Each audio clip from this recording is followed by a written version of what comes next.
నమస్తే, welcome to big talk. తెలంగాణలో పార్టీలు మారుతున్నాయి. అయితే హైదరాబాద్ చుట్టుపక్కల ఉన్న భూముల దోపిడీ మాత్రం మారడం లేదు. అప్పుడు బీఆర్ఎస్, ఇప్పుడు కాంగ్రెస్ మధ్య భూముల పంచాయతీ. అప్పుడు బీఆర్ఎస్పై కాంగ్రెస్ ఆరోపణలు చేస్తే ఇప్పుడు బీఆర్ఎస్ ప్రశ్నిస్తుంది. తాజాగా తెలంగాణలో మరోసారి భూముల పంచాయతీ తీవ్ర రాజకీయ దుమారం రేపుతుంది. రంగారెడ్డి జిల్లా శంషాబాద్ పరిధిలోని సుమారు 70 ఎకరాల ప్రభుత్వ భూమిని ప్రైవేటు వ్యక్తులకు కట్టబెట్టేందుకు పెద్ద ఎత్తున కుట్రలు జరుగుతున్నాయంటూ బీఆర్ఎస్ మాజీ మంత్రి హరీష్ రావు చేసిన ఆరోపణలు ఇప్పుడు రాష్ట్ర రాజకీయాల్లో కూడా హాట్ టాపిక్గా మారాయి. ఇక ఒకే భూమిపై ఇద్దరు ఉన్నతాధికారులు పరస్పర విరుద్ధమైన నివేదికలు ఇవ్వడం వెనుక ఉన్న మతలబు ఏంటి అని మండిపడ్డారు. ఇక కాంగ్రెస్ అధికారంలోకి వచ్చాక అవినీతి పరాకాష్ఠకు చేరిందని ప్రతిపక్షం అంటుంటే, గత 10 ఏళ్లలో బీఆర్ఎస్ సాయంలో జరిగిన భూదందాలను కప్పిపుచ్చుకోవడానికి ఈ తప్పుడు ప్రచారాలంటూ అధికార పక్షం కౌంటర్ ఇస్తోంది. అసలు శంషాబాద్లో 170 ఎకరాల భూమి కథ ఏంటి, అధికారుల నివేదికల వెనుకున్న అసలు రహస్యం ఏంటి అనేది ఈ బిగ్ టాక్లో చర్చిద్దాం.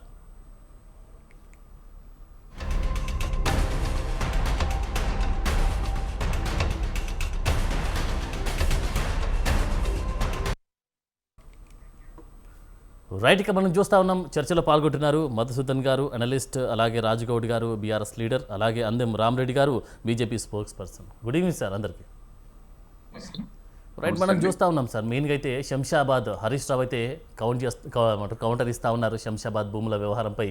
నేరుగా పెద్ద కుంభకోణం అని అంటున్నారు. మరి ఇందులో వాస్తవం ఎంత ఉంది అంటారు? మీరు చెప్పండి సార్, బీఆర్ఎస్ లీడర్ రాజగౌడ్ గారు.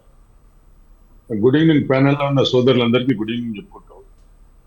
మరి ఈ రాష్ట్రంలో కాంగ్రెస్ పార్టీ వచ్చినప్పటి నుంచి కాంగ్రెస్ ప్రభుత్వం అనేది ప్రజల కోసం పనిచేస్తలేదు. కేవలం భూ కబ్జాలు, హైడ్రా పేరుతోటి వసూళ్లు, ఎస్యూ భూముల్లో తాకట్టు పెట్టుడు, ఇవన్నీ కూడా జరుగుతున్న సంగతి మనందరూ కూడా తెలుసు. మరి గతంలో రాజశేఖర రెడ్డి కానీ, చంద్రబాబు నాయుడు గారు కానీ, మరి ఇక్కడున్న భూములు, కోకాపేటలో ఉన్న భూములు కానీ, అదేవిధంగా హైటెక్ సిటీలో ఉన్న భూములు కానీ వేలంలో అమ్మేయడం, మరి ఇక్కడ వచ్చిన డబ్బుని, అంటే హైదరాబాద్ భూములను వచ్చిన ఒక ఆదాయాన్ని, ఆ భూములు అమ్ముకుంటే వచ్చిన ఆదాయాన్ని తీసుకుపోయి ఆంధ్రప్రదేశ్లో లేకుంటే రాయలసీమ ఏరియాలో ఖర్చు పెట్టడం మనం అందరం కూడా చూసినాం. తర్వాత తెలంగాణ వచ్చినాక మనం అందరం కూడా చూసినాం తెలంగాణలో ఏ విధంగా భూమి రేట్లు అనేటివి తెలంగాణ రాష్ట్రం ఏర్పడ్డాక 2 లక్షలకున్న ఎకర భూమి 2 కోట్ల వరకు కూడా పోయిన సంగతి కూడా మనందరూ కూడా తెలుసు. మరి ఏదైతే ఈరోజు శంషాబాద్లో 170 ఎకరాలు ఏదైతే భూ కబ్జా జరిగిందో దాంట్లో కంప్లీట్గా ఫ్రాడ్ ఉన్నట్టు తెలిసిపోతుంది. ఫిబ్రవరి నెలలో హైకోర్టు డైరెక్షన్ ఇచ్చింది ట్రిబ్యునల్ కోర్టు ఆర్డీఓ గారికి.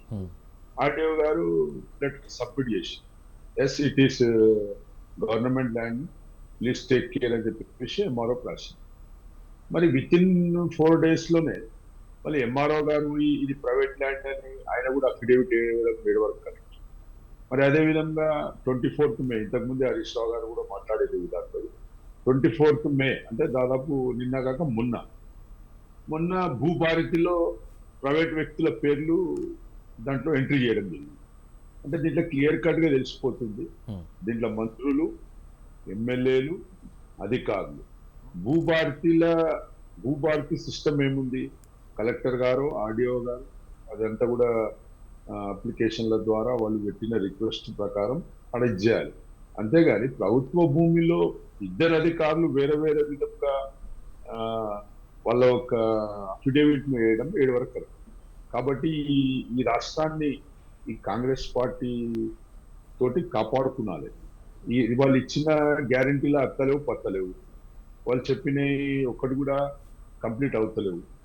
కానీ కేవలం తెలంగాణ రాష్ట్రాన్ని ఏ విధంగా దోచుకున్నాలి, ఏ విధంగా తీసుకుపోయి ఢిల్లీలో రాహుల్ గాంధీ గారికి సూట్ కేసులు ఇవ్వాలి, అదొక్కటే కార్యక్రమం పెట్టుకుని వాళ్ళు అనేక భూదందా విషయంలో, అంటే అక్వైర్ చేసే దాంట్లో ప్రతి దాంట్లో కూడా హైకోర్టు అడ్డుపడి ముట్టకాయలు వేసిన మన సంగతి మనకు తెలుసు.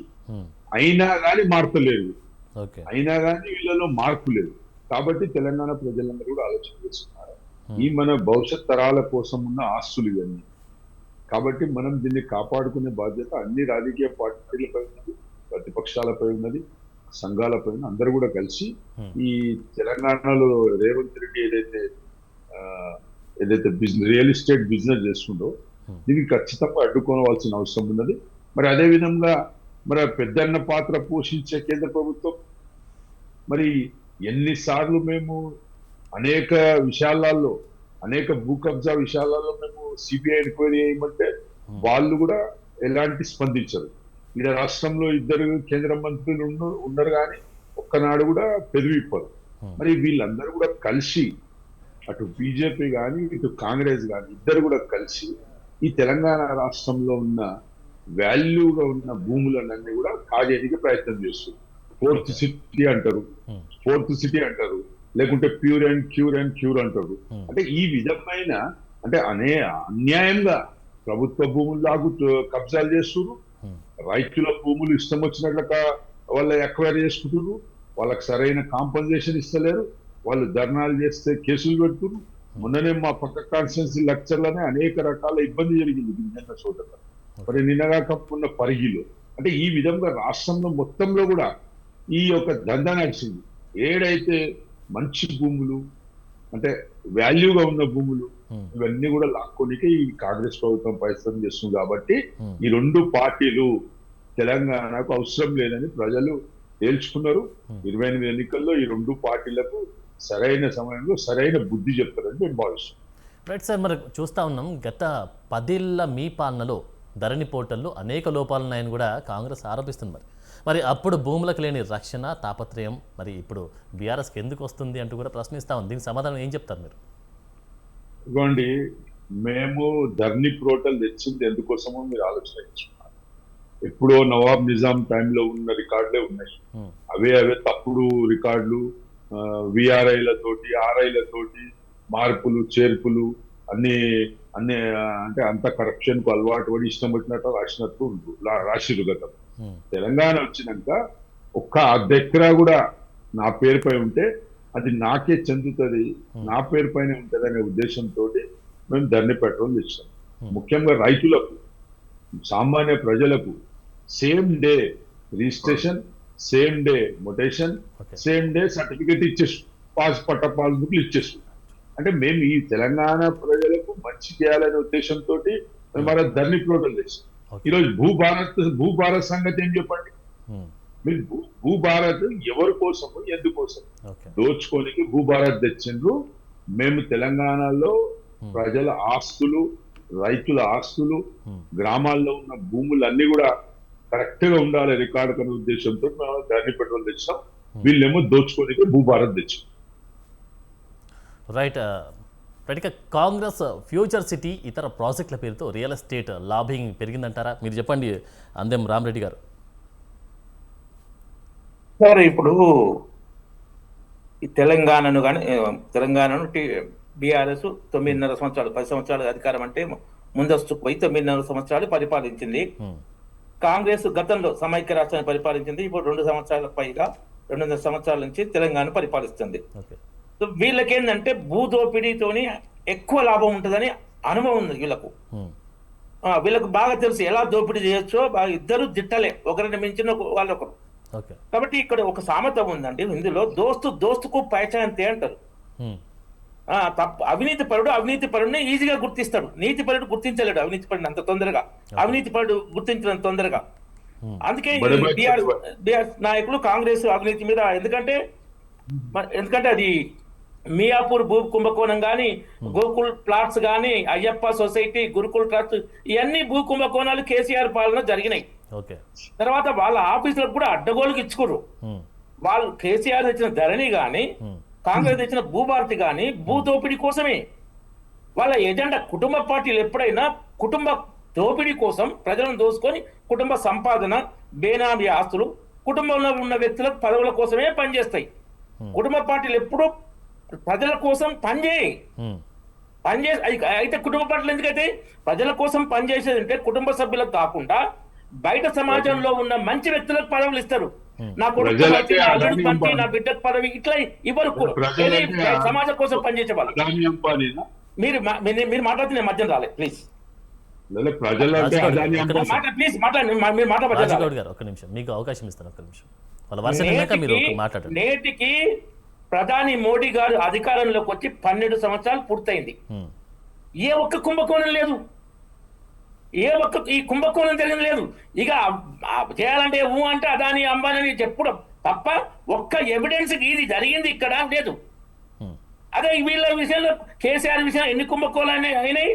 తర్వాత రేవంత్ రెడ్డి కూడా ఓటుకున్నట్టు అది కాకుండా ఇప్పుడు వచ్చిన కాంచి కూడా మంత్రులు టెండర్లను శాఖలు మార్చి దోపిడీ చేస్తున్నారు.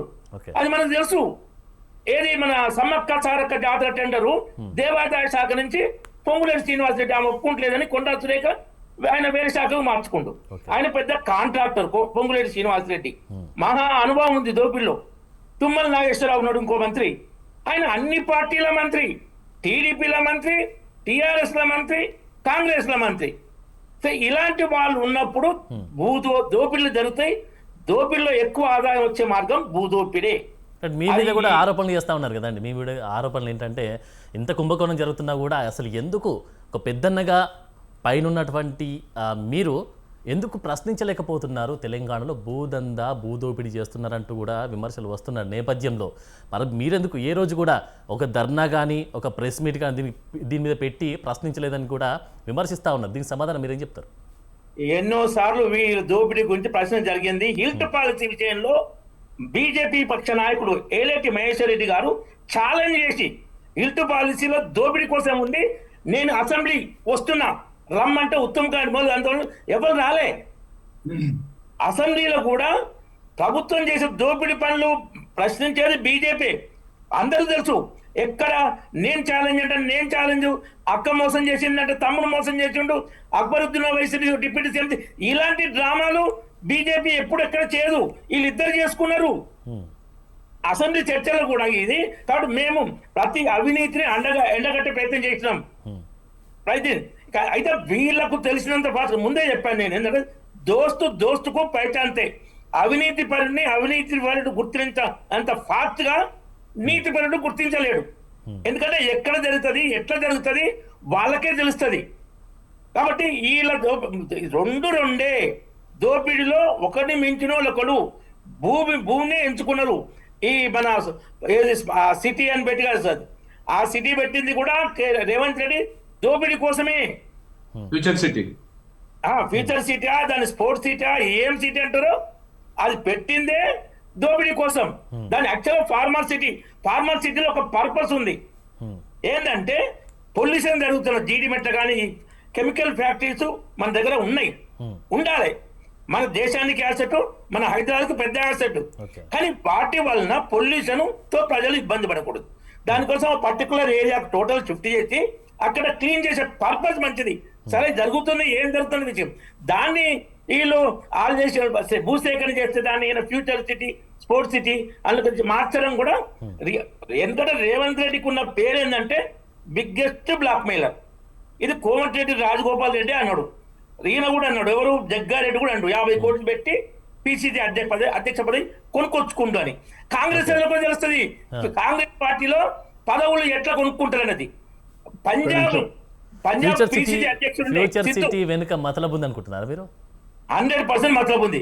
పంజాబ్ పిసిసి అధ్యక్షుడు సిద్ధు బాగా చెప్పింది పంజాబ్ సీఎం పదవిని కాంగ్రెస్ సోనియా గాంధీ 500 కోట్లకు అమ్ముకుంది అని. అది కాంగ్రెస్ లో పదవుల అమ్మకం కాంగ్రెస్ లోకే తెలుస్తుంది. అదే విధంగా అవినీతి పరి విషయాలు అవినీతి తెలుస్తుంది. కాబట్టి ఇక్కడ ఏంటంటే తెలంగాణలో భూముల ధరలు చాలా ఎక్కువ ఉన్నాయి. కాబట్టి భూముల ద్వారానే రాత్రికి రాత్రి 100 కోట్లు అట్లా సంపాదించుకోవచ్చు. దాంతో దానికి ఇంకో వేరే ముంగట ఉండేది వేరే ఉంటది, దేవాలయ డెవలప్మెంట్ అని. అక్కడ నయం ద్వారా యాదగిరి యాదగిరిగుట్ట చుట్టూ నయం ద్వారా, ఎందుకంటే నేను హెచ్బిహెచ్లో పనిచేసిన, ఓయూ బ్రాంచ్ లో లాస్ట్ రిజైన్ చేసిన బీజేపీలో పనిచేయడం కోసం. అక్కడ ఉన్న హెడ్ క్యాస్టర్ అక్కడ లంబాడి తండా యాదగిరిగుట్ట దగ్గర ఆయన చెప్పిందంటే వీళ్ళు 100 ఎకరాలు కొంటారు సార్, నయం ద్వారా వేరే వాళ్ళని కొనలిస్తలేరు, యాదగిరిగుట్ట డెవలప్మెంట్ అంటారు. డెవలప్ చేస్తుంది కొంత, కానీ ఎజెండా ఏంది భూదోపిడి. సో ఏ స్కీమ్ పెట్టినా వెనుక భూదోపిడి ఉంటుంది. దాంట్లో ఇద్దరే ఇద్దరు దోపిడీ. ఎందుకంటే కాంగ్రెస్ పార్టీకి కానీ బీఆర్ఎస్ పార్టీకి కానీ ఒక సిద్ధాంతం లేదు. ఆ బీజేపీ ఉన్నట్టు రైట్. ఒకసారి దేశం, మధుసూదన్ గారితో ధర్మం ఒకసారి అలా మాట్లాడదాం సిద్ధం. సార్. ఒకసారి మధుసూదన్ గారితో మాట్లాడదాం సార్. మీరు చెప్పండి మధుసూదన్ గారు, మీరు చెప్పండి. ఇప్పుడు ఒకవైపు ఏమో విమర్శలు చేస్తా ఉన్నది ప్రతిపక్షం, భూదోపిడి చేస్తా ఉంది అంటూ కూడా ఒక్క విమర్శలు బయట చేస్తున్నారు. ఒక్క నిమిషం. చెప్పండి ఒక్క నిమిషం సార్. చెప్పండి సార్. ఒక్క వాళ్ళు ఇంతకుముందు బీఆర్ఎస్ మాట్లాడుతూ సిబిఐ విచారణ మేము డిమాండ్ చేసి తేలంటే అమిత్ షా గారు దేశ గృహమంత్రి ఎన్నో సార్లు మీడియా చెప్పారు సిబిఐ విచారణ రెండే విధాలుగా జరుగుతుంది. ఒకటి అవినీత తప్పు జరిగిన ఆ డిపార్ట్మెంట్ రాష్ట్ర ప్రభుత్వమా డిమాండ్ చేయాలి, రిక్వెస్ట్ చేయాలి, రిక్వెస్ట్, లేదా ఏదైనా హైకోర్టు కానీ సుప్రీంకోర్టు కానీ ఆదేశించాలి. ఈ రెండు తప్ప ప్రధానమంత్రి కూడా ఆదేశించలేడు అని అమిత్ షా గారు ఎన్నోసార్లు చెప్పారు. కానీ రాజకీయం కోసం మీరు అర్థం విమర్శిస్తారు.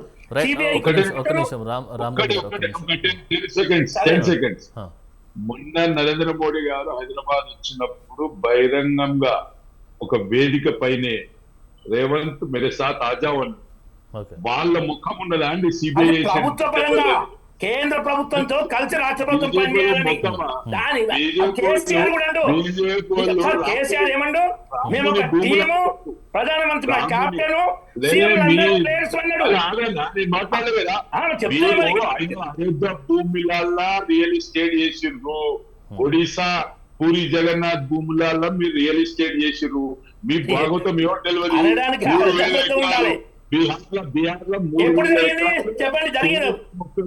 ఒకసారి మధుసూదన్ గారి యొక్క వర్షన్ విందాం. విన్నాక మనం మీకు అవకాశం ఇస్తాం, మీరు మాట్లాడండి. ఒకసారి చెప్పండి సార్ మధుసూదన్ గారు, మీరు చెప్పండి దీనికి సంబంధించి. అనంత్ గారు, ప్యానెల్ ఉన్న మిత్రులకి పెద్దలకి నమస్తే. ఈరోజు మన తెలంగాణ మొత్తం కూడా రియల్ ఎస్టేట్ వైపే తిరుగుతూ ఉన్నది. గత ప్రభుత్వాలు, ఇప్పుడున్న ప్రభుత్వాలు, అప్పుడు కూడా ఆంధ్రప్రదేశ్ లో ఉన్నటువంటి నాయకత్వం కూడా. అంటే భూములు అనగానే రియల్ ఎస్టేట్ లో అత్యధికమైనటువంటి సంపాదన, డబ్బు కనబడతా ఉన్నది. కాబట్టి ఈ భూమి భవిష్యత్ తరాల కోసం కాపాడాలి, ఇది ప్రభుత్వ ఆస్తి, ఇది ప్రజలకు ప్రయోజనాల కోసం దీన్ని ఉంచాలనేటువంటి ఆలోచన పోయింది, కొరబడ్డది. వాళ్ళ రాజకీయ నాయకుల్లో కొరబడ్డది. నువ్వు ఎన్ని వందల కోట్ల స్కాన్ చేస్తావు, నేను ఎన్ని వందల కోట్ల స్కాన్ చేయాలి అనే ఒక పందానే నడుస్తుంది తప్ప ఇవాళ ఈ భూములకు సంబంధించినటువంటి అంశాలు ఇవాళ మీరు తీసుకొచ్చారు. వాళ్ళ 170 ఎకరాలు అనుకుంటా, బహుశా 170 ఎకరాలకు సంబంధించినటువంటి అంశం పైన చర్చ జరుగుతా ఉన్నది. ఈ 170 ఎకరాల భూమి ప్రభుత్వ భూమి అని చెప్పి ఆర్డీఓ క్లియర్ గా చెప్తా ఉన్నాడు. ఆర్డీఓకు తెలియకుండా ఇక్కడ తహసీల్దార్ తను అది పట్టా భూమి అని పట్టా చేసేసాడు. కనీసం కలెక్టర్ కు సంబంధం లేకుండా, కలెక్టర్ నోట్ లేకుండా, కలెక్టర్ రికమెండ్ చేయకుండా ఆయన చేసినట్టుగా ఇవాళ వార్తలు వస్తున్నాయి. వాళ్ళు హరీష్ రావు గారు మాట్లాడుతూ ఉన్నారు. అంటే హరీష్ రావు గారు వారి ప్రభుత్వ హయాంలో కూడా విపరీతమైనటువంటి భూ కుంభకోణాలు చాలా జరిగినాయి. చాలా ప్రాంతాలు, నానక్నామ్ కూడా కావచ్చు, ఆ ప్రాంతం అంతా కూడా Hitech City of area, Shamshabad area, అన్ని ప్రాంతాల్లో కూడా. అయితే ఇప్పుడు ఇక్కడ ఏమవుతుందంటే ఏ రాజకీయ పార్టీ అయినా కూడా ఒకరినొకరు తవ్వుకోవడము, ఒకరి మీద ఒకరు విమర్శ చేయడము, అంటే ఒక తప్పు ఎదుటి వ్యక్తి చేసినప్పుడు ఆయన మీద దాడి చేయడం వల్ల నా తప్పులన్నీ కూడా వెనకపోతే ఇదే ప్రధానమైన అంశంగా వస్తా ఉంటుంది. ఇవాళ అదే మొత్తం తెలంగాణలో మొత్తం కూడా ఒకరినొకరు విమర్శించుకొని అసలు సమస్య ఎక్కడ మొదలైంది, దాన్ని ఎట్లా క్లోజ్ చేయాలనేటువంటిది ఇప్పటి వరకు కూడా ఎక్కడ కూడా ఏ రాజకీయ నాయకుడు కూడా దీనికి పరిష్కారం చూపిస్తలేడు. ఇవాళ భూమి మీద ఆరోపణ చేస్తారు తప్ప ఇవాళ తహసీల్దార్ని అరెస్ట్ చేయాలని ఎందుకు చెప్తలేరండి ఏ ఒక్క నాయకుడు కూడా? ఇప్పటి వరకు జరిగినటువంటి భూ కుంభకోణాలలో ఎన్నో కేసులు కోర్టులలో ఉన్నాయి. ఆ ఎన్ని కేసులు కోర్టులలో ఉన్నాయి, ఎన్ని కేసుల ద్వారా ఎన్ని భూములు మనం ఇవాళ స్వాధీనం చేసుకున్నామని ఇవాళ చెప్పగలుగుతుంది ఈ ప్రభుత్వం అని, గత ప్రభుత్వం అని చెప్పలేదు. కారణం ఏంటంటే వీళ్ళకు హైకోర్టులో పడ్డటువంటి కేసులకు కౌంటర్ వేసేటువంటి విధమైనటువంటి పరిస్థితి కూడా ఇవాళ రెవెన్యూ శాఖ దగ్గర లేదు. వాళ్ళ కలెక్టర్లు కానీ, అక్కడ ఉన్నటువంటి ఆర్డీఓలు, ఎంఆర్ఓలు, అడిషనల్ కలెక్టర్లు కౌంటర్లు 5 సంవత్సరాలు 10 సంవత్సరాల నుంచి హైకోర్టులో పట్టినటువంటి, అంటే భూమిని కబ్జా చేసినటువంటి ప్రైవేట్ వ్యక్తులు ఎవరైతే ఉంటారో, ప్రభుత్వ భూమిని కబ్జా చేసినటువంటి వాళ్ళు కావచ్చు, చెరువులో ఇండ్లు కట్టినటువంటి వాళ్ళు, చెరువులు కబ్జా చేసినటువంటి వాళ్ళు అక్కడ ఇల్లు కట్టిన తర్వాత ప్రభుత్వము అంటే అండర్స్టాండింగ్ అక్కడ ఉన్న ఎంఆర్ఓ కావచ్చు, కమిషనర్ కావచ్చు, నోటీస్ ఇస్తాడు. ఆ నోటీస్ తీసుకుని హైకోర్టులో కేసు వేసిన తర్వాత హైకోర్టు డేట్ ఇస్తుంది. ఆ డేట్ ఇచ్చిన తర్వాత ప్రభుత్వం దాన్ని కౌంటర్ చేయాలి. ఇప్పటి వరకు వేల కేసులు ఇవాళ పెండింగ్ లో ఉన్నాయండి వాళ్ళ తెలంగాణ హైకోర్టులో. దాని మీద వాళ్ళ ఏ ప్రభుత్వం కూడా శ్వేతపత్రం రిలీజ్ చేయమని ఎన్నేళ్ల నుంచి వాళ్ళ కౌంటర్ వేయలేని పరిస్థితి ఉన్నది. దాని మీద చర్చ జరుగుతలేదు. వాళ్ళ నాయకులు, అగ్రశ్రేణి నాయకులు 170 ఎకరాలు, 200 ఎకరాలు హెచ్సియు, దాని మీద హైదరాబాద్ యూనివర్సిటీ మీద, సెంట్రల్ యూనివర్సిటీ మీద జరిగిన కేసులు, చంద్రబాబు నాయుడు, రాజశేఖర రెడ్డి ఈ కేసుల మీద డిస్కషన్ నడుస్తుంది తప్ప మరి వాళ్ళ తహసీల్దార్ చేసిన దాన్ని తహసీల్దార్ ఎందుకు అరెస్ట్ చేస్తలేనండి? గతంలో కూడా ఇప్పుడు భూదాన యజ్ఞ బోర్డు భూమికి సంబంధించినటువంటిది శంషాబాద్ లో ఐఏఎస్ ఐపీఎస్ అధికారులు చాలా మంది ఉన్నారు.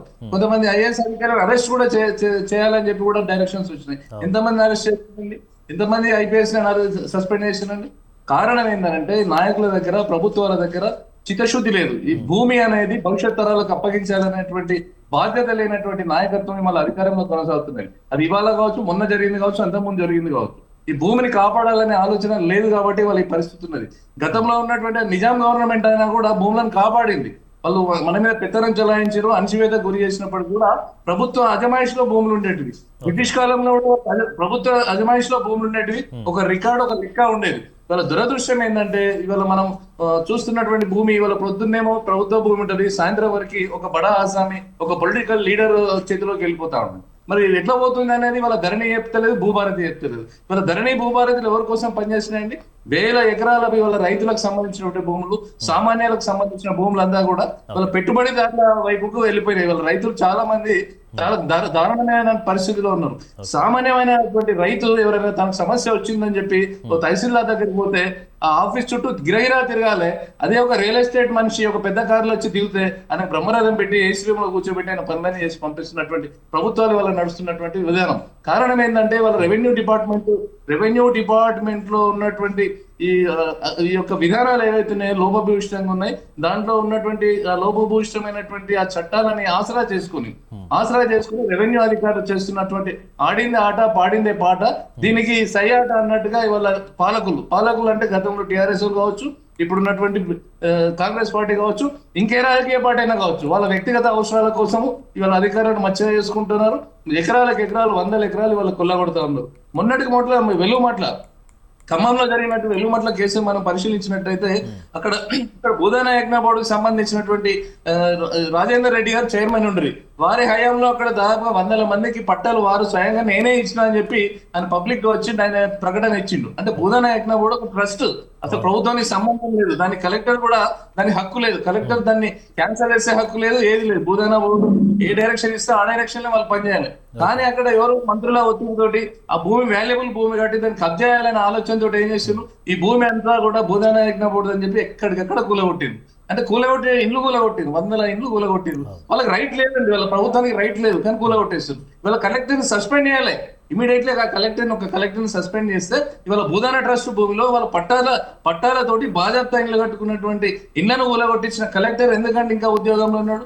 దీని మీద ఇవాళ హరీష్ రావు గారు మాట్లాడాలి, దీని మీద రాజకీయ పార్టీలు మాట్లాడాలి, దీని మీద అన్ని పార్టీలు ఒక వేదిక చేసుకొని తప్పు చేసి ప్రభుత్వ భూములని అన్యాయంగా అప్పనంగా దొబ్బిపోతున్నటువంటి ఎవరైతే వ్యక్తులు ఉన్నారో వాళ్ళని జైళ్లలో పెట్టినటువంటి పరిస్థితి రావాలి.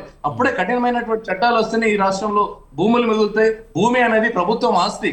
రేపు భవిష్యత్తులో హైదరాబాద్ చుట్టూ 1,00,000 ఎకరాల భూములు ఉన్నాయి. అది భూదాన బోర్డు కావచ్చు, గవర్నమెంట్ ల్యాండ్స్, అసైన్ ల్యాండ్స్ కావచ్చు, ఈ మన మిలిటరీకి సంబంధించినవి కావచ్చు, సెంట్రల్ గవర్నమెంట్ సంబంధించినవి కావచ్చు, యూనివర్సిటీకి సంబంధించినవి కావచ్చు. వాళ్ళు ఎక్కడ ఉన్నాయంటే భూములన్నీ మాయమైపోతుంది. దాదాపు 3,500 చెరువులు ఉండాలి వాళ్ళ హైదరాబాద్ లేక్ సిటీ అంటారు దాన్ని. వాళ్ళ లేక్ సిటీలో ఎక్కడ ఉన్నాయండి? దాదాపు 500-600 చెరువులు వాళ్ళ కాలగర్భంలో కలిసిపోయినాయి. ఇవాళ మనం నల్లకుంట అని పెట్టుకొని పిలుస్తూ ఉంటాం, ఇవాళ మాసప్ ట్యాంక్ అని పిలుస్తూ ఉంటాం. ఏమండి ట్యాంక్ అంటేనే చెరువు కదా, అక్కడ చెరువు ఏది? నల్లకుంట చెరువు ఏది? చెరువులని మింగేసిండ్రు. కనీసం ఇప్పుడు ఉన్న చెరువులైనా కాపాడుకుందామనే ఆలోచన లేదు. వాళ్ళ అధికారులు కూడా ఎంత లోపభూయిష్టంగా తయారైందంటే గతంలో కేటీఆర్ గారే వారే మినిస్టర్ ఉండరు, దేనికి మున్సిపల్ శాఖ వారు మినిస్టర్ ఉండరు. ఇప్పుడు ఇంకొక మినిస్టర్ వచ్చిండ్రు. మరి వాళ్ళ చెరువులలో ఇండ్లు కడుతున్నారు. చెరువులలో ఇండ్లు కడుతున్నటువంటి సందర్భంలో అక్కడ టౌన్ ప్లానింగ్ అతను ఒక బఫర్ జోన్ చూడాడు, అది FTL చూడాడు, పర్మిషన్లు ఇచ్చేస్తాడు. రాత్రి పెద్ద బిల్డింగ్లు వచ్చేస్తున్నాయి ఎందులో చెరువులలో.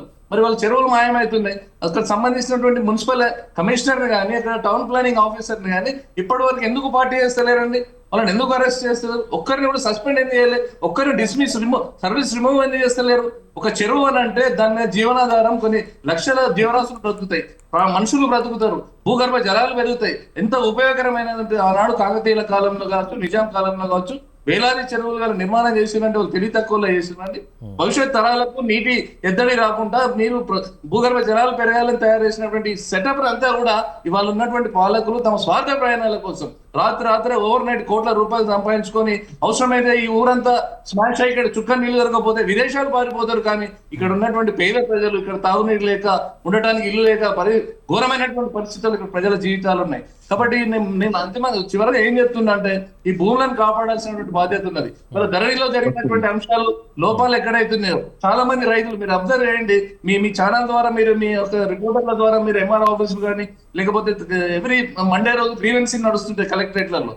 మీరు అక్కడ పోయి ఒకసారి అక్కడ చూడండి. సామాన్యమైన రైతులు పాపం వాళ్ళకి భూమి ఎకరమో 2 ఎకరాలో అర ఎకరమో ఉన్నటువంటి రైతులు దాదాపుగా ఈ తెలంగాణ ధరణి ఏర్పాటు అయిన తర్వాత వచ్చినప్పటి నుంచి వాళ్ళు రోజు అంటే ప్రతి సోమవారం రోజు వచ్చి మాకు మా భూమి వేరేడైన పేరు మీదకి పోయింది, మా భూమి వేరే వాళ్ళ పేరులో వస్తుంది, మాకు రైతు బంధు వస్తలేదు, ఆయన అకౌంట్ లో పోతున్నాయి, ఆయన అవతలనే బ్లాక్ మెయిల్ చేస్తున్నాడు. నాకేం సంబంధం అండి, నాకు ప్రభుత్వం చేసింది, అది నా పేరు మీద నేనేం చేయాలని ఆయన అంటాడు. ఇక్కడ రెవెన్యూ వాళ్ళ దగ్గరికి వచ్చి ఎంఆర్ఓని, తహసీల్దార్ కలెక్టర్ కలెక్టర్ని అడిగితే మా పరిధిలో లేదండి, మేము రాసి పంపిస్తాం హైదరాబాద్ అంటాడు. అంటే ఇట్లా సంవత్సరాలుగా ఇవాళ రైతులు ఇవాళ అరిగోస పడుతున్నారు తెలంగాణలో. దీని బాధ్యత ప్రభుత్వాలు వహించాలి. ప్రభుత్వాలు దీన్ని అస్సలు శ్రద్ధ పెట్టాయి. ఇవాళ హైదరాబాద్ చుట్టూ ఉన్నటువంటి భూములని ఇప్పుడు పెద్ద షాపూర్ పక్కకు కూడా 270 ఎకరాల భూమి స్కామ్ కూడా అదొకటి బయటకు వచ్చింది. అక్కడ కారణం ఏంది? ఇప్పుడు వారి పెద్దలు చెప్పినట్టు ఫ్యూచర్ సిటీ వస్తుంది, అక్కడ రేడియల్ రోడ్లు వస్తున్నాయి, అక్కడ చాలా రకాలైనటువంటి డెవలప్మెంట్ జరగబోతున్నాయి అక్కడ. కాబట్టి ఇవాళ అక్కడ రియల్ ఎస్టేట్ మాఫియా, ఇవాళ రియల్ ఎస్టేట్ మాఫియా ఎవరండి? ఇవాళ వెలుగుమట్ల ఖమ్మం జిల్లాలో కూలగొట్టించింది ఎవరండి? ఇవాళ అధికారంలో ఉన్నటువంటి నాయకత్వమే. ఇవాళ రియల్ ఎస్టేట్ దందాలు చేస్తున్నది ఎవరండి? గతంలో బతుకు తెరువు కోసం కొంతమంది రియల్ ఎస్టేట్ వ్యాపారాలు చేస్తుండే. ఇవాళ స్వయాన డైరెక్ట్ ఇవాళ ఎమ్మెల్యేలు, ఎంపీలు, మంత్రులే ఇవాళ రియల్ ఎస్టేట్ వ్యాపారాలు చేస్తున్నారు. గతంలో ముఖ్యమంత్రి కాళ్ళు మొక్కినతేనే ఒక బ్రహ్మాండమైనటువంటి రియల్ ఎస్టేట్ దందాలు చేసిన వాళ్ళు. అంటే ఈ విధంగా దిగజారిపోయినాక వ్యవస్థ, ఈ ప్రభుత్వ భూములను కాపాడేది ఎవరు, ప్రజల భూములను కాపాడేది ఎవరు? ఒకసారి మనము వెల్కమ్ టు చర్చ అండి.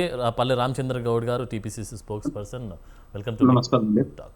రైట్ గా సార్, మీరు అధికారంలో ఉన్నారు కాబట్టి ఒక చిన్న క్వశ్చన్ అండి మీకు. ఎందుకంటే ఇప్పుడున్నటువంటి సిచ్యువేషన్లో అధికారంలో ఉన్నప్పుడు ఒక మాట మాట్లాడుతూ ఉన్నారు, ఇప్పుడు మనం వింటా ఉన్నాం చర్చా కార్యక్రమంలో ప్రతిపక్షంలో ఉన్న కూడా ఒక మాట మాట్లాడుతున్నటువంటి సిచ్యువేషన్ కనిపిస్తూ ఉంది. సో మరి దీనికి సంబంధించి అంటే మీరు అధికారంలో ఉన్నారు కాబట్టి దీనికి సంబంధించి మీరు ఏమంటారు?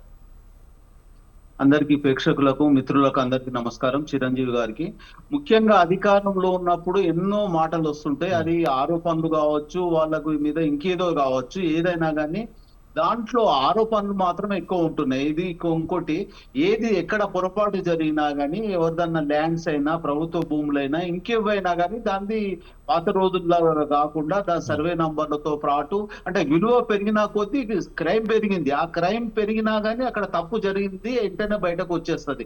దాంట్లో కాంగ్రెస్ పార్టీకి ఏమి ఇబ్బంది లేదు. దాంట్లో ఎవరు కూడా ఎవరన్నా తప్పిదారు ఎవరైనా చేస్తే వాళ్ళు బయటపడతారు. వాళ్ళ గురించి మనం ఎంక్వైరీ చేసి అక్కడ ఏం తప్పు జరుగుతుంది, పాత రోజులలో అంటే ఇక్కడ ఏం జరుగుతుంది అనేది తెలియకపోతుంది. ఇప్పుడు ఆన్లైన్ లో కూడా అంటే ఇంత గతానికి ఇప్పటికి చాలా తేడా ఉంటది. ఎందుకంటే ఒక పచ్చ కామెంట్ వాళ్ళకి అదే కనబడుతుంటది. ఎప్పుడు ఆడ స్కామ్ జరుగుతుంది, ఇంకేదో జరుగుతుంది అన్న ఆలోచనలో ఉంటది.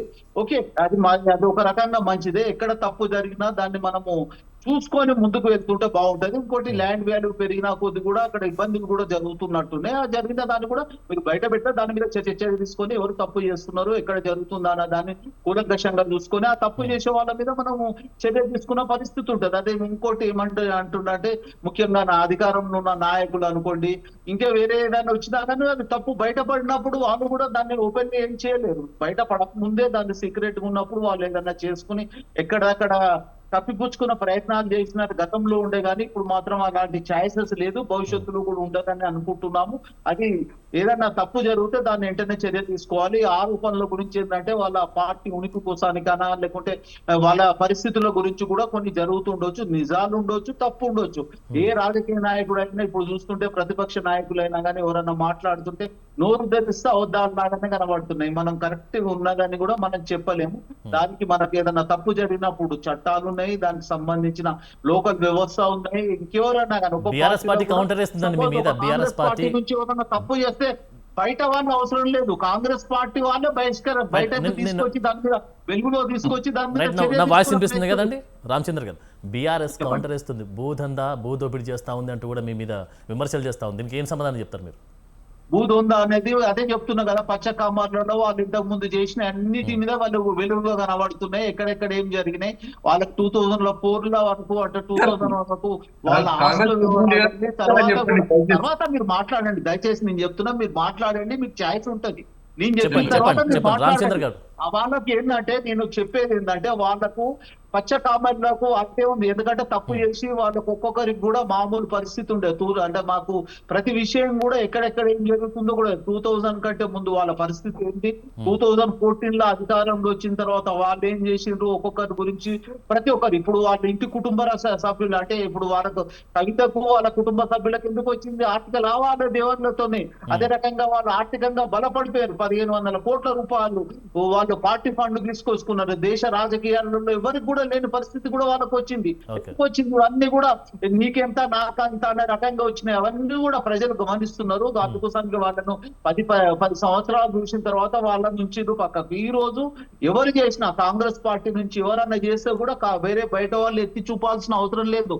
కాంగ్రెస్ పార్టీ వాళ్ళ మేమే ముందు దాని గురించి చర్య తీసుకొని ఎక్కడ తప్పు జరుగుతుందో దాన్ని సరి చేసే ప్రయత్నం చేస్తాం. తప్పు చేసిన వాళ్ళని శిక్షించే ప్రయత్నం చేస్తాం. దాంట్లో ఎక్కడ కూడా అంటే మనం ఆపేయాల్సిన అవసరం లేదు చిరంజీవి గారు. ఇంకోటి ఇక్కడ మనకి రామచంద్ర గారు, నా పేరు ఆనంద్. ఆనంద్ గారు కొంచెం ఆగాలి. ఆనంద్ గారు చెప్పండి రాజ్గౌడ్ గారు. ఇప్పుడు ఆర్డీఓ గారు ఇచ్చిన అఫిడేవిట్, ఎంఆర్ఓ గారు ఇచ్చిన అఫిడేవిట్, ఎంఆర్ఓకు నిన్న రాత్రిలోనే ట్రాన్స్ఫర్ చేసి ప్రభుత్వం ఏం శిక్ష చేయాలి అవినీతి పరునికి, సస్పెండ్ చేయాలి, డిటర్మిన్ చేయాలి, ఇమల చేయాలి. కానీ వీళ్ళు చేసింది ఏమంటే ట్రాన్స్ఫర్ చేసి. సరే అది ఉద్దేశం. ఇంకోటి మేము బీఆర్ఎస్ పార్టీ ఉన్నప్పుడు భూదందా జరిగింది, భూ కబ్జాలు జరిగినాయి అంటారు కదా. ఇప్పుడు 2.5 సంవత్సరాల నుంచి ఈ రాష్ట్రానికి కాంగ్రెస్ పార్టీ వెళ్తుంది. హోమ్ మినిస్టర్ గా ముఖ్యమంత్రి గారే ఉన్నారు, మున్సిపల్ మినిస్టర్ గా ముఖ్యమంత్రి గారే ఉన్నారు. చేయమనండి ఎంక్వైరీ కాంగ్రెస్ పార్టీకి. మా చిత్తశుద్ధిని మేము నిరోధించుకుంటాం. చేయమనండి కాంగ్రెస్ పార్టీకి. మీరే కదా ఇప్పుడు బడేబాయ్ గురు ఇంకా మీరు రాష్ట్ర ముఖ్యమంత్రి గారు కలిసి చేస్తుంది నాటకాలని తెలంగాణ రాష్ట్రంలో. గతంలో చంద్రబాబు నాయుడు ఏ విధంగా అయితే సైబర్ సిటీ నిర్మించి దాని చుట్టుముట్టు కమ్మోళ్ళకు భూములు ఇప్పించిన సంగతి తెలుసు తెలంగాణ ప్రజలకు. మరి ఆ రోజు కోకాపేట్ భూములు రాజశేఖర రెడ్డి గారు అమ్ముకొని పులివెందలకు 6,000 కోట్లు తీసుకుపోయిన విషయం తెలంగాణ ప్రజలకు తెలుసు. మరి మేము ఇక్కడ డబ్బు తీసుకుపోయి ఇక్కడ వచ్చిన భూముల డబ్బులు తీసుకుపోయి లేకుంటే మహారాష్ట్రనో ముంబయో కర్ణాటక అయితే ఇయ్యలేం కదా. మేము ఈ రాష్ట్రంలో సంక్షేమ పథకాల కోసం ప్రభుత్వ ఆదాయం పెరగనికే కోసం కొన్ని అమ్మింటాం. కానీ మేము ఈ రాష్ట్రానికి ఏ రోజైతే 14లో ఈ తెలంగాణ రాష్ట్రం ఒక ఆస్తులు కేవలం 5 లక్షల కోట్లు ఉంటే ఈ రోజు తెలంగాణ రాష్ట్ర సమితి కేసీఆర్ గారి పరిపాలనలో దాదాపు 50 లక్షల కోట్ల ఆస్తిని ఈరోజు తెలంగాణ ప్రభుత్వానికి కట్టబెట్టింది మా ప్రభుత్వము. మీరేం చేస్తున్నారండి? మీరు మొత్తం అమ్ముకుంటున్నారు. ఏడ చూసిన పంచాయతీ. ఈరోజు ప్రజలు హైడ్రా పేరుతోటి ఇంతకు ముందు బఫర్ జోన్ లో పర్మిషన్లు ఇచ్చారు టీఆర్ఎస్ వాళ్ళు, బీఆర్ఎస్ వాళ్ళు అని అంటారు కదా. మేము ఇయ్యలేమండి ఇది పర్మిషన్. రాజశేఖర రెడ్డి గారు 2006లో ఒకటి ఇచ్చిండు, 500 మీటర్స్ అని బఫర్ జోన్ అని ఒకటి ఇచ్చిండు పర్మిషన్. తర్వాత వాళ్ళే దాన్ని రద్దు చేసుకొని 150 మీటర్స్ అని వాళ్ళే ఇచ్చారు. బీఆర్ఎస్ పార్టీ అధికారంలో ఉన్నప్పుడు ఎవరికి పర్మిషన్ ఇవ్వలేదు. బీఆర్ఎస్ పార్టీ బాజాప్తా టీ పాస్ పెట్టి దాంట్లో అప్లై చేసుకోండి, మీకు వెంచర్లకు కానీ అపార్ట్మెంట్స్ లకు కానీ గేటెడ్ కమ్యూనిటీ కానీ ఇచ్చే విధంగా మేము ఒక అనుమతి ద్వారా ఆన్లైన్ లో మేము పర్మిషన్ ఇచ్చే పద్ధతి మేము చేసాం. అంతేగాని కాంగ్రెస్ వాళ్ళ లెక్క బాజాప్తా. ఇంకోటి ఇప్పుడు 4th సిటీ లేకుంటే హైదరాబాద్ నుంచి ఇండస్ట్రియల్ సరిపోవాలి అవి అని చెప్పేసి మాట్లాడుతుంది బీజేపీ వాళ్ళు కానీ కాంగ్రెస్ వాళ్ళు కానీ. ఆల్రెడీ మేము జైరాబాద్ లో 3,000 ఎకరాలు ఏదైతే ఇండస్ట్రియల్ జోన్ కోసం మేము కొనిపెట్టినాం. మళ్ళా మీకేం అవసరం ఉన్నదండి అక్కడ కాకుండా ఇక్కడ చేయడానికి. ఫార్మా సిటీ అంటారు, లేకుంటే 4th సిటీ అంటారు, pure and cure and rare అంటారు. ఇవన్నీ తెలంగాణలో మీకు ఏదో ప్రజలు నమ్మి మోసపోయి మీకు అధికారంలో తెచ్చిర్రు. మీరు 6 గ్యారెంటీ. రాజగౌడ్ గారు మీకు ఒక క్వశ్చన్ అండి. అధికారంలో ఉన్నప్పుడైతే మరి ల్యాండ్ పోలింగ్ అంటారు, ప్రతిపక్షంలోకి రాగానే మరి ల్యాండ్ స్కామ్ అంటారు. మరి ఈ పొలిటికల్ ఫైటింగ్ లో నష్టపోతుంది సామాన్య ప్రజలు, రైతులే కదా. వారి గురించి ఆలోచించాలి కదా మరి. మీరు ల్యాండ్ పుల్లింగ్ వేరు, గవర్నమెంట్ ల్యాండ్ కబ్జా వేరు. మీరు శంషాబాద్ లో 170 ఎకరాలు ఏదైతే 1000 కోట్ల ఆస్తి ఉన్నది దాని డిమాండ్ లో మొత్తం పేర్లు ఉన్నాయండి కాంగ్రెస్ వాళ్ళు. మొత్తం పేర్లు మంత్రులై, ఎమ్మెల్యేల చుట్టాలై, ముఖ్యమంత్రి సోదరులై అన్ని బయటికి వస్తాయి. నేను దాంట్లో ఏం లేదు, దాగేది ఏం లేదు. ఈ రోజు రేపు దొంగతనం దాగేది లేదు. ఈ రోజు లేకుండా రేపు బయటికి వస్తుంది. మేము ఒకటే అంటున్నాం, మీరు మీ చేతిలో ప్రభుత్వం ఉందంట, మీరు మన భూములు కాపాడే బాధ్యత మీది. మేము చేసి మాతో తెలుసో తెలియకుండా తప్పులు జరిగింటాయి కదా, మీరైతే తెలిసి చేస్తున్నారు కదా. మీరు డైరెక్ట్ మీరు ప్రభుత్వ భూమిని కబ్జా చేస్తున్నారు. ఒక్క అలిగేషన్ పెట్టండి బీఆర్ఎస్ పార్టీ మీద ఏదైనా కబ్జా చేసినట్లుంటే. ఇవన్నీ కూడా వాళ్ళు ఏదో చెప్పుకోనికే అంటే ఇప్పుడు అయిపోయినాయి, రోజులు దగ్గర పడ్డాయి. ఇక ఏ విధంగా పుచ్చుకో దర్చుకో నడుస్తుంది. అక్కడ రాహుల్ గాంధీ గారికి హ్యాపీగా పెట్టేసి సుక్కేసి మోసి ఇక్కడ బడే బాయికి హ్యాపీగా పెట్టిండు. అదే విధంగా గురు ఆల్రెడీ సపోర్ట్ ఉన్నాడు కదా ఎన్డీఏ పార్ట్నర్ చంద్రబాబు నాయుడు గారు. వీళ్ళందరూ కలిసి తెలంగాణ మీద పడ్డరు.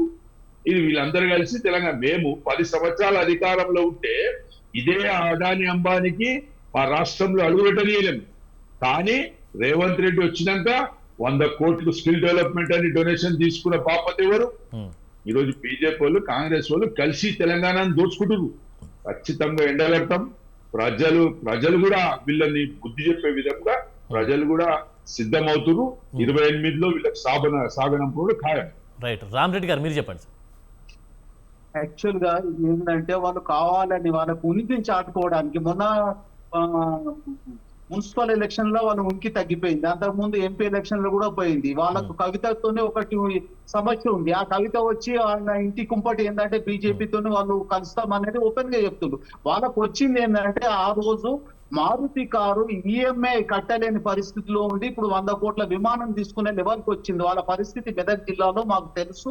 వాళ్ళ ఆర్థిక వ్యవస్థ ఎట్లుండే, వాళ్ళు ఎట్లుండ్రి, వాళ్ళ బినామీలు ఎట్లున్నారు, వాళ్ళు ఏదనేది అందుకోసానికి వాళ్ళని ఇంటి దగ్గర కూర్చుండబెట్టిర్రు. భవిష్యత్తులో వాళ్ళకు అంటే బీఆర్ఎస్ అనేది బీఆర్ఎస్ తీసుకోవాల్సిన అవసరమే ఉన్నది. వాళ్ళు ఉనికి చాటుకోవడానికే ఉన్నాయి, లేని ఉన్నాయి కలుపుకునే మాటలు మాట్లాడుతుంది తప్పించి వాళ్ళకి ఎలాంటిది లేదు, ఎవరికి కూడా లేదు. బీజేపీ అనేది ఏముంటది, ఆ ఎలక్షన్ల మట్టుకు ఏ రేట్లు కూడా పెంచలేమని 5 రాష్ట్రాల ఎలక్షన్ల తర్వాత ప్రతిదీ డీజిల్ పెట్రోల్ అన్ని పెరుగుతాయి, నిత్యావసరాలు ప్రతిదీ పెరుగుతుంది. ప్రతిదీ కూడా గమనిస్తున్నారు ప్రజలు. ఎందుకంటే 70 రోజుల యుద్ధం గురించి మాట్లాడాల్సిన అవసరం వస్తే 70 రోజులకు ముందే యుద్ధం స్టార్ట్ అయింది. ఇంకోటి మనది డాలర్ విలువ ఎట్లా వచ్చేసింది మనకు రూపాయికి. అంతకుముందు 2014లో మనకు 45-46 రూపాయలు ఉండే, ఈరోజు 96 రూపాయలు దాటిపోతుంది. దాన్ని ఏదైనా పర్చేజ్ చేయాలనుకుంటే ఎగుమతులు తగ్గిపోయినాయి, దిగుమతులు ఎక్కువ అవుతున్నాయి. ఆ రోజు కూడా ఎగుమతులలో మనకు విదేశీ మారక విలువ ఏదో రకంగా ఉంటుండే. ఈ రోజు కూడా సామాన్యునికి ఎంత ఇబ్బంది అనేది ఈ రోజు కాదు, మనకు 100 రూపాయలు పెరిగినా, 10 రూపాయలు పెరిగినా, 5 రూపాయలు పెరిగినా అది సామాన్యుడికి ఎఫెక్ట్ అవుతుంది. ప్రతిది కూడా ఇబ్బంది జరుగుతుంది. మాట్లాడడానికి అర్థం ఉందా? వాళ్ళు వడ్లు ధాన్యం కొనుగోలు చేస్తారా? అది మాట్లాడమని చేతనైతే మాట్లాడండి.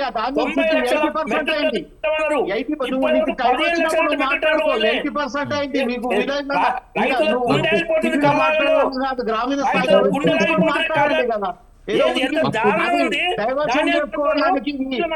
డైవర్షన్ చేసుకోవడానికి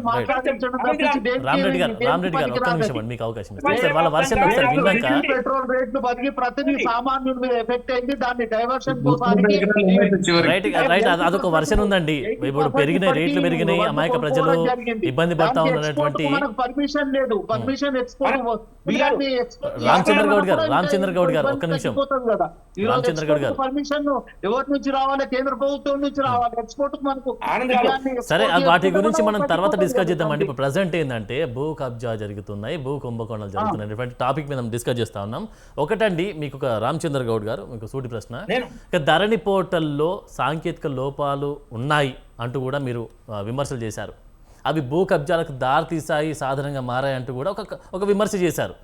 లక్షలాది ఎకరాలకు భూములు మార్చుకున్నారంటూ కూడా ఇప్పుడు మీరు విమర్శలు చేసినటువంటి వైనంగా కనిపించింది. మరి ఇప్పుడు అధికారంలో మీరు వచ్చారు, మరి వాటిని ఎందుకు రద్దు చేయలేదు అని క్వశ్చన్ రేజ్ చేస్తూ ఉన్నారు. మీరు సమాధానం ఏం చెప్తా ఉన్నారు? ఇప్పుడు అవి ప్రతిదీ కూడా ఎక్కడ తప్పు జరిగినా ఎక్కడ ఉన్నా ప్రతిదీ కూడా బయటకు వస్తున్నా, దాంట్లో ఇబ్బంది పడాల్సిన అవసరం లేదు. వాళ్ళ బినామీలు కానీ ఇంకేదైనా కానీ బయటకు వస్తుంది. తప్పు ఎవరు చేసినా కానీ, తప్పు ఎక్కడ జరిగినా కానీ శిక్ష ఖచ్చితంగా మూడు సంవత్సరాలు అయిపోయాయి. ఇంకా 3 సంవత్సరాలు ఉన్నది. ఇంకేమున్నది? ఉన్నది ఇప్పుడు ఏం చేసింది? ఇంకా ఏది కానీ జరుగుతుంది. ఇంకా 3 సంవత్సరాలు ప్రతిది కూడా బయటకు వస్తుంది. ప్రతిది కూడా బయటకు వస్తుంది. దాంట్లో ఇబ్బంది పడాల్సిన అవసరం లేదు. ఇంకా యాక్టివ్ ఉందామని ఆలోచించాల్సిన అవసరం లేదు. తప్పు చేసిన వాళ్ళు ఖచ్చితంగా ఎక్కడ ఉంటారో. రైట్, ఒకసారి రామరెడ్డి గారితో మాట్లాడతాం. రామరెడ్డి గారు మీరు చెప్పండి. రామరెడ్డి గారు మీరు చెప్పండి. రామరెడ్డి గారు, టీఆర్ఎస్ వాళ్ళు తెచ్చిన ధరణి గాని, కాంగ్రెస్ వల్ల భూభారతి గాని భూ కుంభకోణం కోసమే, భూ దోపిడీ కోసమే. ఇంతకుముందు యూపీఏ కాలంలో సెజ్లు, స్పెషల్ ఎకనామిక్ జోన్లని తెస్తే మన రాష్ట్రంలో దోపిడీ జరిగితే ఆ పెన్నా సిమెంట్ ప్రతాప్ రెడ్డి గారు అనుకుంటా, వాళ్ళ మీద కూడా, ఆయన మీద కూడా కేసులు వచ్చినాయి. సెజ్ పెట్టిందే భూదోపిడీ కోసం. రాజశేఖర రెడ్డి గారు బ్రహ్మాండంగా భూదోపిడీ చేశారని అప్పుడు క్లియర్ గా జరిగినాయి. తర్వాత ఇప్పుడు మొన్న జరిగిన మొయినుద్దీన్ ఆయన అడ్వకేట్ హత్య, ఆ భూములకి దానికోసమే వక్ఫ్ బోర్డు భూముల విషయంలో ఆయన ఏదో పోరాడుతున్నాడు. పాపం భూముల విషయంలో హత్యలు కూడా జరుగుతున్నాయి. వీళ్ళ కాలంలో ఎంతకాలం అంటే అంత దారుణాలు జరుగుతున్నాయి. ఓఆర్ఆర్ ను రియలైన్ చేశారు కోకాపేట ఏరియాలో. అప్పుడు మంత్రులుగా ఉన్న వాళ్ళు ఏదైతే వాళ్ళ భూములకు పోకుండా వేరే వాళ్ళను కూడా అసలు ఓఆర్ఆర్ అలైన్మెంట్ అక్కడ లేకుండా మీ భూములు ఓఆర్ఆర్ లో పోతున్నాయని చెప్పి అడ్డీ బాబు చేరుకొని అక్కడ ఓఆర్ఆర్ పోకుండా పోయిన దగ్గరనే పోతున్నాయని అడ్డీ బాబు చేరుకొని రియలైన్ చేశారు. ప్రతి దాన్ని కాంగ్రెస్ అంతే, బీఆర్ఎస్ అంతే, భూదోపిడి కోసం. ఇంతకుముందు మన బీఆర్ఎస్ అంటుందంటే అక్టోబర్ 2022లో కేసీఆర్ సిబిఐ రాకుండా ఉన్న అనుమతిని ఉపసంహరించుకుంటూ జీవో నెంబర్ 51 30th October 2022 రాకుండా ఉపసంహరించుకుంటూ వీళ్ళు మళ్ళీ సిబిఐ ఎంక్వైరీ ఏం చేయాలి అంటారు. ఏమైనా అర్థం ఉందా? ఇట్లా మాట్లాడతారు. చూసుకోండి. కానీ దోపిడీ చేసేది వీళ్ళే. ఆ దోపిడీ నుంచి తప్పించుకోవడానికి ఎన్ని మార్గాలు తెచ్చుకుంటారు. ఇంకోటి సిద్దిపేట కలెక్టర్ ఆయన వెంకట్రామరెడ్డి, ఆయన ఫ్యామిలీకి పెద్ద బిల్డర్స్ ఉంది కదా, ఆయన కాళ్ళు మొక్కితుడు కాకుండా అడ్డగోలుగా వాడుకుండ్రు. దుబ్బాక ఎన్నికల టైంలో ఎలక్షన్ కమిషన్ ఆయన అక్కడి నుంచి ట్రాన్స్ఫర్ చేసింది. ఎలక్షన్ తయారు చేసి అయిపోయిన మళ్ళీ తెచ్చిపెట్టుకుర్రు. ఆయనతో అడ్డగోలు అధికారులు ఎంత ఘోరంగా వాడుకోవడానికి best example Siddipet collector Venkatramareddy, ముఖ్యమంత్రి కేసీఆర్. ఎమ్మెల్సీ ఇచ్చారు, రాజధాని ఇచ్చి ఎంపీ టికెట్ ఇచ్చారు. అదే పరిధికి సిద్దిపేట కలెక్టర్ గా వీళ్ళకు ఊడిగం చేసిన వ్యక్తి, కాలు మొక్కిన వ్యక్తికి ఎమ్మెల్సీ చేసిర్రు, మళ్ళీ ఎంపీ టికెట్ ఇచ్చిర్రు. వీళ్ళు నీతులు మాట్లాడతారు. ఎవరు నమ్మాలి? సో మాట్లాడి ఎలక్షన్ కమిషన్ వాడుకుంటున్నారు. అబద్ధాలకు అంతులేదు. కానీ ఒక్క నిమిషం నీ టైం మాట్లాడు. నీ టైం ఉన్న మాట్లాడితే ఉలికెక్కువ. ఆనంద్ గారి తప్పిది. ఆనంద్ గారు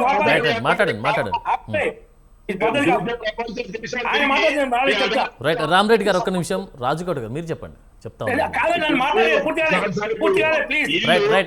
రాజుగౌడ్ గారు ఒక్క నిమిషం. రాజుగౌడ్ గారు ఒక్క నిమిషం. రామరెడ్డి గారు మీరు చెప్పండి. ఫైనల్ చెప్పండి.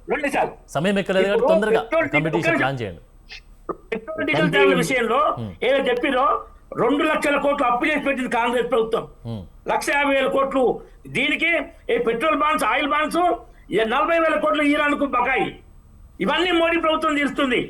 ప్రపంచవ్యాప్తంగా 40% నుంచి 80% ధరలు పెరిగినాయి. ఈ పశ్చిమ యుద్ధం అంతమంది ఉక్రెయిన్ పెరిగినాయి. మన దగ్గర 10% పెరగలే. ఇప్పటికీ మన దగ్గర 10%, ప్రపంచవ్యాప్తంగా 40% నుంచి 80% పెరిగినాయి. ఇప్పటికీ కేంద్ర ప్రభుత్వం 2 సార్లు ట్యాక్స్ తగ్గించింది. బీజేపీ రాష్ట్ర ప్రభుత్వం తగ్గించినాయి. కేసీఆర్ తగ్గియలే, కాంగ్రెస్ తగ్గియలే. వీళ్ళు మళ్ళా ఉల్టా చోర్ కొత్త అనుకుంటా అంటారు బీజేపీ. రాజుగౌడ్ గారి దగ్గరికి వెళ్దాం. రాజుగౌడ్ గారు మీరు చెప్పండి. గత 10 ఏళ్ల పాలనలో కూడా అన్ని ఇలాంటివి భూ కబ్జాలు కానీ ఇలా జరిగినాయి అంటూ కూడా చెప్తున్నటువంటి వైనం కనిపిస్తాం. నిరూపిస్తారా? మీకు దమ్ముంటే ఈ 2 పార్టీలకు ఒకవేళ దమ్ముంటే నిరూపించుకోనండి. మా మీద కమిషన్ వేసారు కదా, జడ్జి కమిషన్ వేసారు కదా, సిబిఐ ఉన్నది కదా, ఈడీలో కదా, మీ అన్ని ఉన్నాయి కదా. కేసీఆర్ బిడ్డ కవిత చెప్తుంది ఎంత దోసుకుందో. రైట్, ఈ కమిషన్ కి మీరు రెడీ అయినా, కవిత చెప్తుంది. ఎంక్వైరీకి మీరు రెడీ అయినా, మన ఈ బీజేపీ డెవలప్మెంట్ ఇటు బీఆర్ఎస్ కానీ కాంగ్రెస్ కానీ రెడీ అయినా ఎంక్వైరీకి? వీళ్ళ దోపి గురించి కవిత చెప్తుంది. ఆయన కొంచెం ఆపండి. రైట్, ఈయన చెప్పండి అంటుడు కాంగ్రెస్ వాళ్ళు 14 కంటే ముందు ఏదో పార్టీ పెట్టి డబ్బులు తీసుకొచ్చినామని అంటారు కదా, 3,50,000 కోట్లు ఏదో సంథింగ్ చేంజ్ పెట్టి బాండ్స్ పెట్టి ఆ రోజు వాళ్ళు పెట్రోల్ డీజిల్ తక్కువ పెరగకుండా చూసుకునే ప్రయత్నం చేసి, మరి ఈ 12 సంవత్సరాలలో 40 లక్షల కోట్లు ఈ యొక్క వ్యాట్ ద్వారా డీజిల్ ట్యాక్స్ మీద సంపాదించిన డబ్బులు ఏమిటి? క్రూడ్ తగ్గితే రేట్ ఎందుకు తగ్గారు? ఈరోజు చెప్తున్నావా యుద్ధం నడుస్తుంది? యుద్ధం అనేది నీకు తెలియదా? బెంగాల్ ఎలక్షన్ కంటే ముందు యుద్ధం అనేది 5 రాష్ట్రాల కింద తెలియదు అని నరేంద్ర మోడీకి యుద్ధం నడిచేది. ప్రపంచవ్యాప్తంగా ఎంతమంది ధరలు చెప్పు. యూరోప్ ఎంతమంది, అమెరికా ఎంతమంది చెప్పు. మయన్మార్ ఆనంద్ గారు పక్క దేశం మయన్మార్ 100% పెరిగిన ధరలు తెలవదా? ఇప్పుడు చెప్పను. మన పక్క దేశం రామరెడ్డి గారు ఒక్క నిమిషం అండి, ఎందుకంటే మీరు మాట్లాడినప్పుడు రాజగోడ్ గారు మాట్లాడలేదు. మీరు ఒకసారి మళ్ళీ మీకు అవకాశం ఇస్తాను. రేటు 15 రూపాయలు తక్కువ ఉన్నాయి మన తెలుగు రాష్ట్రాలకు. ఇక్కడ తెలంగాణ కన్నా యూపీలో, గుజరాత్ లో 15 రూపాయలు తక్కువ ఉన్నాయి పెట్రోల్ డీజిల్. అంటే కాంగ్రెస్ ఒక్కటే అవి మాట్లాడారు. మాట్లాడండి. రైట్, రామరెడ్డి గారు ఒక్క నిమిషం మళ్ళీ మీకు అవకాశం ఇస్తా. ఒకసారి రాజగోడ్ గారు మీరు చెప్పండి. నేను చెప్తున్నా కదా, మీకు తెలియదా? ఎన్నికల ముందే యుద్ధం చాలా అయింది తెలుసు కదా మీకు. ఎన్నికల అయిన మర్త రోజే మీకు యుద్ధం గుర్తొచ్చిందా? మీరు విశ్వగురు అని చెప్పుకుంటున్నారు కదా, నేపాల్ తోటి పాకిస్తాన్ తోటి ఎందుకు పోల్చుకుంటున్నారు? మీరు విశ్వగురు అంటున్నారు కదా. అమెరికా యూరోప్ అని చెప్పినా, అమెరికా యూరోప్ అని చెప్పినా మధ్యలో మాట్లాడే రాదు. రామరెడ్డి గారు మనకి సమయం ఎక్కువ లేదు కదా, సమయం ఎక్కువ లేదు కాబట్టి మీరు మాట్లాడారు. చెప్పిన అమెరికా యూరోప్ గురించి ఆయన చెప్పండి. అమెరికా యూరోప్ రేట్లు ఎంత పెరిగి రాజగౌడ్ గారు వర్షన్ విన్నాక మీరు ఒకసారి చెప్పండి. మేము ఒకటే మాట చెప్తున్నాం.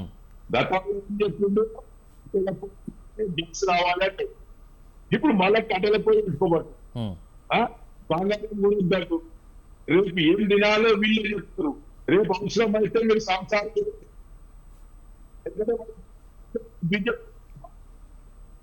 సంసారాలు లేవు, వాళ్ళకి పిల్లలు లేరు, విలువ తెలియదు. కుటుంబం అనేది ఎట్లా, సంసారం ఎట్లా చేసుకున్నాలే, అవసరాలు నిత్యావసరాల కోసం ఎంత కష్టపడాలనేది ఈ బీజేపీలో తెలియదు. కేవలం వీళ్ళు మత విద్వేషాలు రెచ్చగొట్టాలి, అధికారంలోకి రావాలి, అధికారంలోకి వచ్చినాక దోసుకునాలి, దోసుకొని మొత్తం అక్కడ అడాని అంబానీకి ఇవ్వాలి, లేకుంటే మెలోడీ చాక్లెట్ ఇవ్వాలి, లేకుంటే ట్రంప్ ముందర తోకాడియాలి.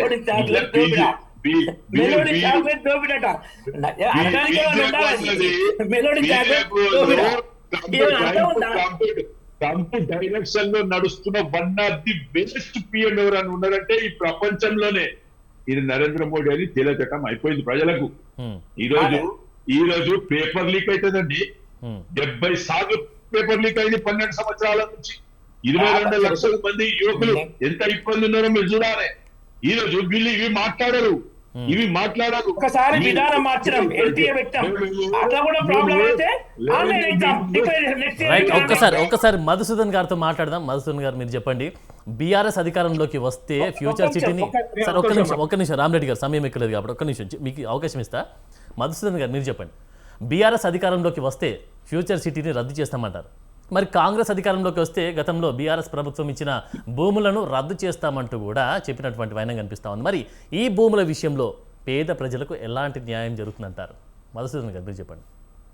ఇప్పుడు చర్చ చాలా మంచి చర్చ పెట్టారు మీరు. 170 ఎకరాలకు సంబంధించి స్కామ్ జరిగింది. దాంట్లో ఆర్డీఓ గారు ప్రభుత్వ భూమి అన్నారు, తహసీల్దార్ ఏమో దాన్ని దానం చేసేసిండు, ఆల్రెడీ క్రైమ్ చేసిండు ఆయన.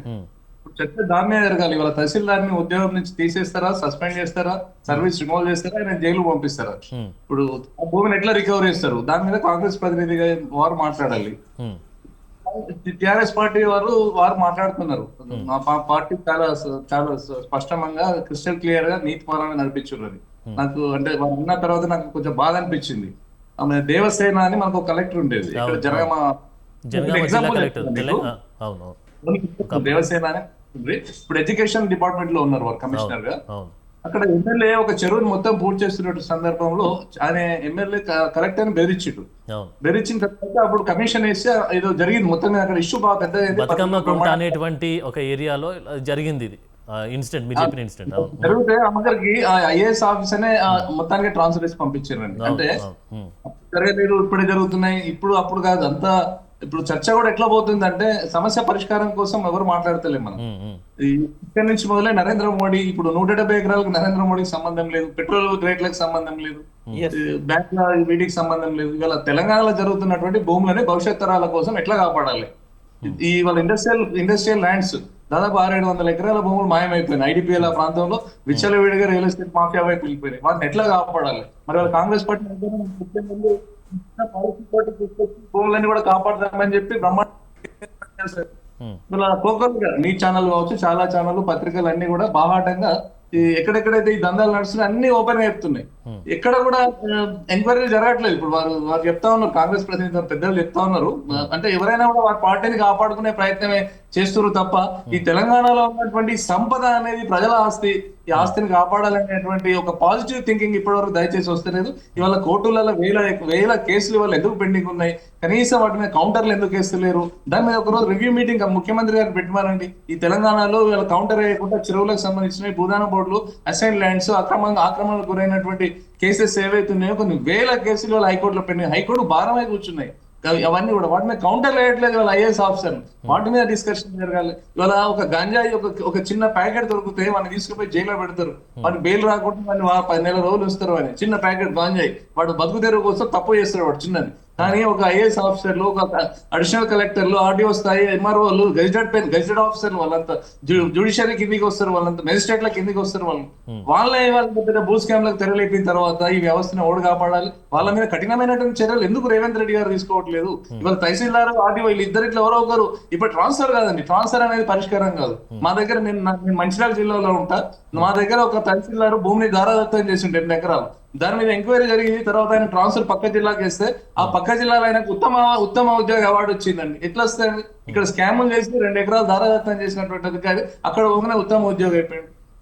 ఏసీబీకి దొరికినట్టు ట్రాప్ అయిపోయినటువంటి వాడు, లెటర్ గా దొరికినటువంటి వాడు ఉద్యోగం పోతలేదు, మళ్ళీ 6 నెలలకు వచ్చి ఉద్యోగంలో కూర్చుంటాడు. కాబట్టి వారికి భయం లేదు. ఇలా భయం లేకుండా పోయింది అధికారుల దగ్గర. వాళ్ళని కాపాడుతున్నటువంటి ఈ రియల్ ఎస్టేట్ దందా చేసి అక్రమంగా ప్రభుత్వ ఆస్తులను ఎవరైతే కొల్లగొడుతున్నారో వాళ్ళకి పనిష్మెంట్ అనేది చట్టసభలలో పనిష్మెంట్ జరిగే విధంగా చట్టాలు చేయాలి, ప్రధానంగా చట్టాలు చేయాలి. ఇవాళ చెరువులను పూర్తి చేస్తున్నటువంటి ఇంతకుముందు చెప్పిన ఎమ్మెల్యేస్ ఎవరైతున్నారో అట్లాంటి వాళ్ళని శాశ్వతంగా ఎన్నికల్లో పోటీ చేయకుండా కఠిన చట్టాలు తీసుకురావాల్సినటువంటి అవసరం ఉంది. వాళ్ళ చట్టాలలో మార్పు తీసుకురావాలి. తప్పు చేసిన శిక్షించే విధంగా ఇవాళ మనకు చర్చలు జరిగితే అది కొద్దిగా ప్రజలకు ఉపయోగపడుతుంది, రైతులకు ఉపయోగపడుతుంది, ఈ సమాజానికి ఉపయోగపడుతుంది. భవిష్యత్ తరాలకు ఈ చెరువులని, ఈ ప్రభుత్వ భూమిని కాపాడేటువంటి ప్రయత్నం జరుగుతుంది.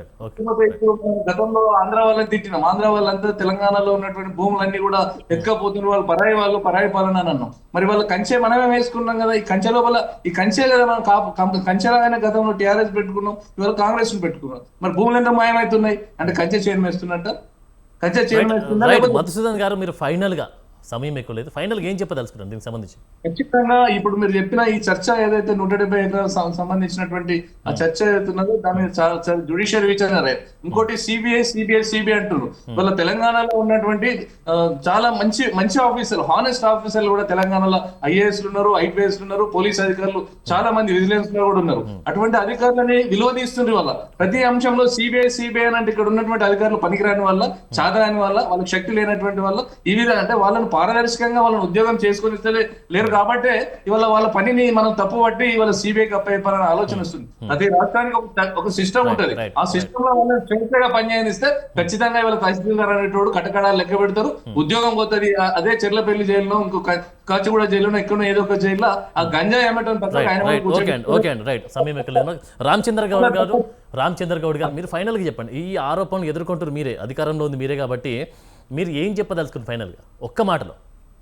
ఒకటే మాట అండి, దీంట్లో ప్రతిపక్షాల కంటే అధికార కాంగ్రెస్ పార్టీలో ఎక్కడ తప్పు జరిగినా మేమే ఎత్తి చూపించి వాళ్ళ మీద కఠిన చర్య తీసుకోవడానికి రెడీ ఉన్నాము. వేరే పార్టీలు చెప్పాల్సిన అవసరం లేదు. ఈ బీఆర్ఎస్ బీజేపీ చెప్పాల్సిన పరిస్థితి కూడా లేదు. ఎందుకంటే మాది కాంగ్రెస్ పార్టీ అనేది అంటే ఫ్రీ స్వతంత్రం ఉంటది, దాని ప్రజాస్వామ్యం ఎక్కువ. వేరే వాళ్ళు విమర్శించకుండా కానీ కాంగ్రెస్ పార్టీకి సంబంధించిన వాళ్ళము తప్ప ఎక్కడ జరుగుతుందో దాన్ని చూసి ఖచ్చితంగా మేము దాని మీద చర్య తీసుకుంటాం. దాని మీద ఇలాంటి చర్యలు తీసుకోవడానికైనా సిద్ధంగా ఉన్నాం. రైట్ ఓకే అండి, థ్యాంక్ యూ అండి, థ్యాంక్ యూ. చర్చలో బిగ్ టాక్ లో పాల్గొన్నటువంటి బీజేపీ బీఆర్ఎస్ వాళ్ళు ఉనికి చాటుకోవడానికి ప్రయత్నం చేస్తున్నారు. రైట్ అండి, thank you very much. Big టాక్లో పార్టిసిపేట్ చేసినటువంటి మధుసూదన్ గారికి, రాజు గౌడ్ గారికి, పల్లె రామచంద్ర గౌడ్ గారికి, అందెం రామరెడ్డి గారికి. ఇది ఇవాళ బిగ్ టాక్ చర్చ. మరొక అంశంతో మళ్ళీ కలుద్దాం. అంతవరకు చూస్తూనే ఉండండి స్వతంత్ర.